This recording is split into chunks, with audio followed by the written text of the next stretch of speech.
bá mú. Sọlá ìgbà tó lọ́wọ́ Allah subhanahu wa ta'ala tó sọ̀rọ̀ ààwẹ̀ tán ó bọ́ síbi jihad láti ń sọ pé ọlọ́wọ́ Allah subhanahu wa ta'ala wà ń fi fi sabilillah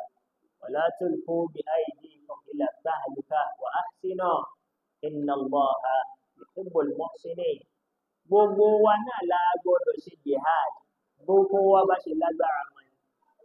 ìmọ̀ ni wọ́n fi lè ṣe jihad ni máa ṣe ìmọ̀ràn ni wọ́n fi lè ṣe jihad ni máa ṣe ìlàákàyè ni wọ́n ní láti lè ṣe jihad ni wọ́n máa ṣe èyí tí wọ́n lò láti ṣe tí wọ́n fẹ́ ṣe ni wọ́n lè ṣe wọ́n máa ṣe ó sì lè jagun gẹ́gẹ́ náà ni wọ́n máa ṣe ọlọ́wọ́ Allah subhanahu wa ta'ala kò yọ ẹnìkan kálẹ̀ wá kó fi sabilillah ẹ máa ná sójú ọ̀nà ọlọ́wọ́ àti bí tó bá ná ní náà lónàá ní tó bá ní òní náà wala tulqu bi aydikum ila tahluka ẹ má wàá fọwọ́ ara yín fara yín lọ síbi ìparun ìfara yín lọ síbi ìparun ni tó yẹ kẹ́ ẹ fi sọ̀pọ́ọ̀tì iṣẹ́ ọlọ́wọ́ ọba kẹ́ ẹ má sọ̀pọ́ọ̀tì wa ahsinu kẹ́ sì máa ṣe dáadáa